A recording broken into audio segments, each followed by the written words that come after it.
Hello, everyone. Welcome back to the Better Life podcast with me, Scott Jones. I'm joined by Daryl Evans as ever, and we hope to help you broaden your minds by today talking about meditation and meditating altogether. So, that you have a lot of experience in this. I know you personally. I see you doing all these weird things. So I consider them weird. I see you one day just having a pillow down on the floor, you doing like a headstand. I'm just there like, whoa, what's happening?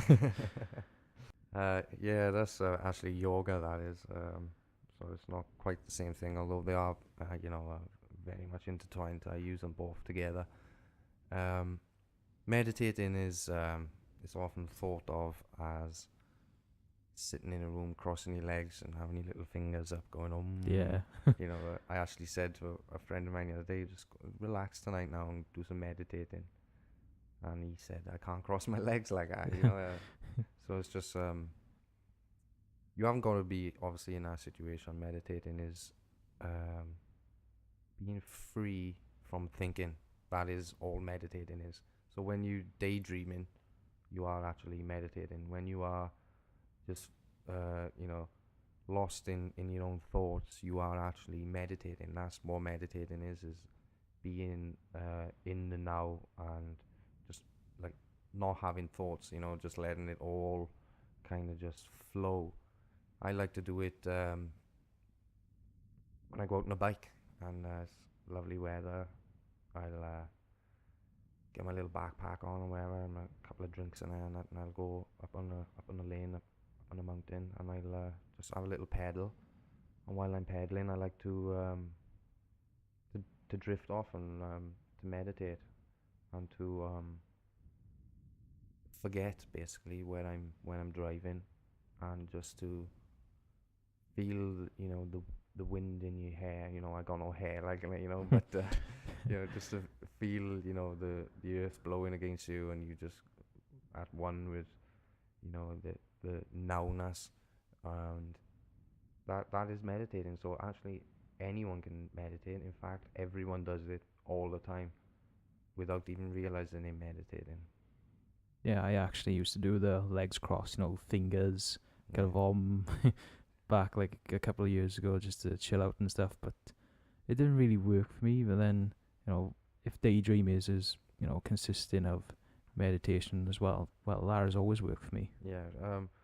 See, it's just because our perspective again, like, and if you was to do that cross-legged thing and the humming in a group of people, you'd be surprised of the results you will get, because when a whole bunch of people start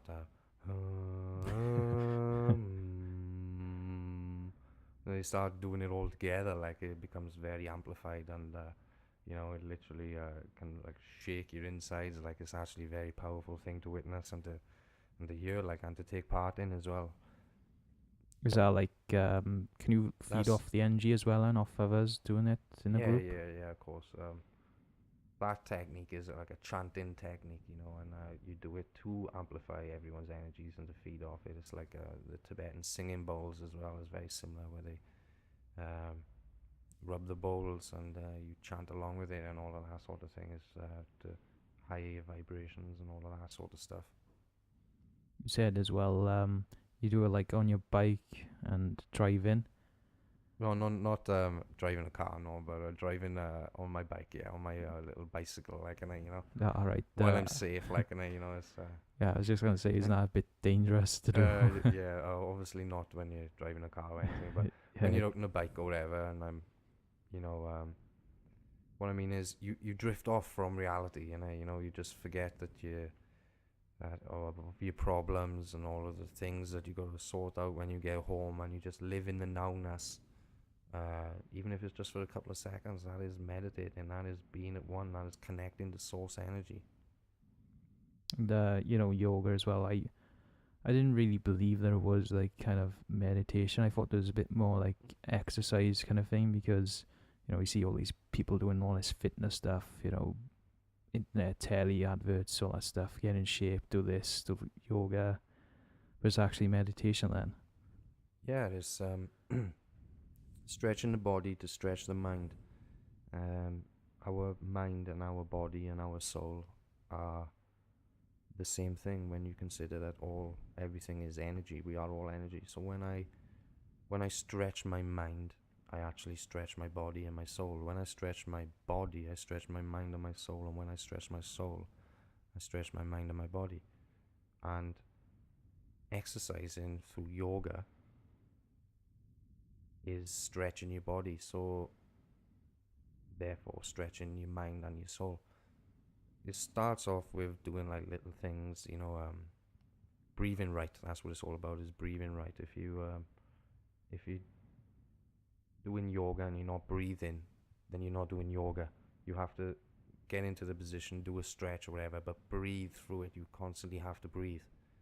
And what you do is you just start comfortable. So you'll maybe do a bend and just continue breathing. And then the next time you do it, you just go a little bit further and a little bit further and a little bit further. So you are stretching your mind and your body at the same time. Do you have to like time your breathing as well to a certain rhythm? No, it's just all down to you. It's just taking it all in your pace. Don't rush it. The slower you do it, the more muscle and all of that sort of stuff you build. You'd be surprised if you do a little yoga workout with me. You'll be sweating hard. Like, it is not easy. I like to, as you said, balancing on my head and stuff like that, and stretching my legs and stuff. But yeah, that's just because I've done yoga for a long time, and that particular stretch of like standing on your head and straightening your body is I've done it so much that when I don't do it, it kind of feels all stiff and stuff. So I just sometimes, if I get a stiff back or whatever in the middle of the office, I just got to get up and do like a headstand and stretch my back out, like, just to feel normal. But yeah, I'm pretty good at yoga, and you haven't got to be, the most flexible of persons. You haven't got to be very strong or anything like that. It's just all within you. It's just bending slightly to stretch your groin, and then bending the other way, and then bending to stretch your back slightly, and then the other way, and then stretching your arms, stretching your calf, and just very, very gently stretching, different parts of your body to stretch different parts of your mind. So can everyone do this then? Any body type, anything, any gender, any age? Absolutely everyone. My daughter is 2 and she loves yoga, doing the old downward dog and all that all day.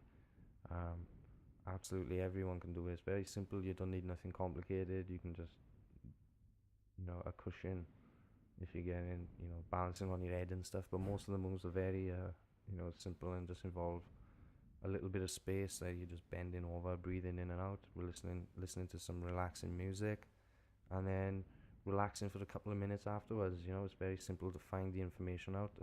Beginners yoga and lessons and stuff like that. It is widespread, and if you are of say you're a youngster or something, there'll be yogas aimed at you, and if you got a disability, there's yogas aimed for you, and there's a yoga for everyone now. And when you Google search, meditation techniques and stuff, not just yoga comes up, does it? There's like loads of other techniques you can do. Yeah, but what I would do just to start with is just to sit by yourself and to find some quiet time. Maybe listen to a guided meditation on the internet, and just take things step by step. I've been meditating for like half my life, so that's why I like to. I'm out on a bike and I'm all of that sort of stuff. It comes natural to me. It's just that I'm aware of it. Everyone probably does it on a bike. It's just they're just not conscious of it, But I've been doing it for a long time, and it's almost second nature to me. So people just start small and work your way up to that. And how much has it changed your life altogether?